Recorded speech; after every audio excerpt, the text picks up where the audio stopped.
এছাড়াও জাতীয় মসজিদ বায়তুল মোকাররমে হচ্ছে ঈদের 5টি জামাত। সকাল 7টা থেকে বেলা 11:45 পর্যন্ত চলবে এই জামাতগুলো। বায়তুল মোকাররমে আছেন সহকর্মী আনোয়ার হোসেন, সরাসরি যুক্ত হচ্ছেন তিনি।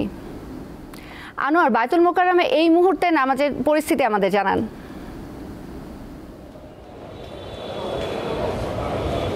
তৌসিয়া, আপনি যেটি বলছিলেন খবরেই, সেটি হচ্ছে যে জাতীয় মসজিদ বায়তুল মোকাররমে এই ঈদুল আজহার 5টি জামাতের মধ্যে এরই মধ্যে কিন্তু সকাল 7টা, 8টা, 9টা শেষ হয়েছে, আর 10টা তো বেজেই গিয়েছে। যে 10টার যে জামাতটি হবে, নিশ্চয়ই আপনি দেখতে পাচ্ছেন যে মুসল্লিরা কিন্তু প্রস্তুতি নিচ্ছে।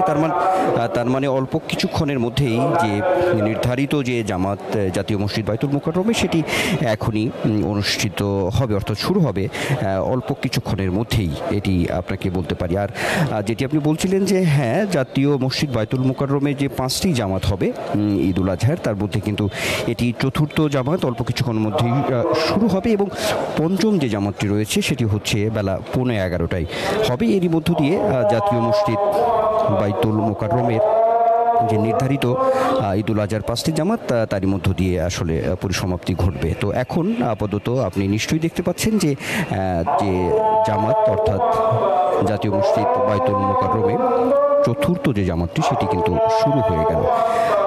আর একটি বিষয় আপনাকে জানিয়ে রাখি তৌসিয়া, সেটি হচ্ছে যে আসলে এই যে ঈদুল আজহা আর যে মূল যে আসলে প্রতিপাদ্য, সেটি হচ্ছে যে ত্যাগের আহ্বানেই সাড়া দিয়েই কিন্তু আসলে মূলত এই মুসল্লিরা এসে এই নামাজে অংশগ্রহণ করেন। আর যে আনুষ্ঠানিকতা আছে, অর্থাৎ এই যে পশু কোরবানির মধ্য দিয়েই কিন্তু মূলত এই ঈদুল আজহার যে মূল অনুষঙ্গ সেটি কিন্তু মুসল্লিরা পালন করে থাকে। আর সেটি এরই মধ্যে কিন্তু শুরু হয়ে গেছে সেই সকাল থেকেই। এই জাতীয় মসজিদ বায়তুল মোকাররমে কিন্তু প্রথম জামাতটি সকাল 7টায় অনুষ্ঠিত হয়েছে। তো তার পরপরই কিন্তু শুরু হয়ে গেছে আসলে যে মূল অনুষঙ্গ পশু কোরবানির কাজ, সেটিও কিন্তু শুরু হয়ে গেছে। আর এখানেও আমি মুসল্লিদের সঙ্গে কথা বলেছি, তো তারা যেটি বলছে যে মূলত যে ত্যাগের যে মহিমা, একই সঙ্গে আত্মশুদ্ধি, সেই সঙ্গে দেশ ও দশের যে মঙ্গল কামনা, সেই কামনাই কিন্তু মূলত মশগুল থেকেছেন আসলে মুসল্লিরা সকাল থেকে, এমনটাই কিন্তু আমরা দেখেছি। একই সঙ্গে আসলে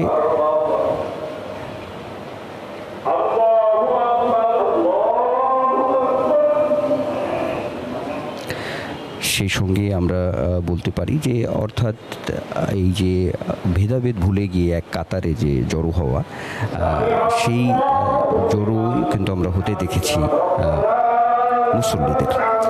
তো সেই সঙ্গে সবার একটাই কামনা যে একটি সুষ্ঠু সুন্দর যে সমাজ বিনির্মাণের কথা আমরা বলি, সেটি সুখী সমৃদ্ধ সমাজ হবে। সেই সঙ্গে সবাই মানুষের পাশে দাঁড়াবে এবং সুশৃঙ্খলতার মধ্য দিয়ে জীবন অতিবাহিত হবে, এমন একটি চাওয়া ঠিক তেমনিভাবে রয়েছে ধর্মপ্রাণ মুসল্লিদের।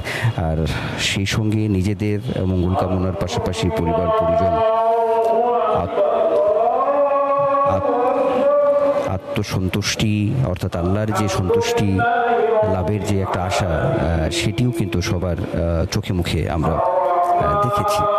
অর্থাৎ পশু কোরবানির মধ্য দিয়েই মূলত যে বিষয়টি আসলে উঠে এসেছে, সেটি হচ্ছে যে অর্থাৎ এই যে নিজেদের ভেতরের যে পশুত্ব থাকে সেটিকে একেবারে সরিয়ে তারপরে কিন্তু আত্মশুদ্ধির যে একটা বিষয়, অর্থাৎ আল্লাহর যে সন্তুষ্টি লাভের যে বিষয়, সেই বিষয়গুলো কিন্তু এখানে উঠেছে। আর এই যে 5টি জামাত জাতীয় মসজিদ বায়তুল মোকাররমে হয়েছে, তাতে করে প্রত্যেকটি জামাতেই কিন্তু যে বয়ান করেছেন আসলে এখানকার যে প্রতিটি জামাতের যে যিনি পড়িয়েছেন বায়তুল মোকাররমের যে পেশ ইমাম, তো সেখানেও কিন্তু যে বক্তব্য বা সেখানে যে বয়ান, সেই বয়ানেও কিন্তু এই বিষয়গুলোই উঠে এসেছে। অর্থাৎ এই যে আল্লাহর সন্তুষ্টি লাভের যে বিষয়টি আছে, সেই সঙ্গে যে ইসলামের যে নিয়মগুলো রয়েছে, ইসলামের যে ইতিহাসগুলো রয়েছে, অর্থাৎ এই যে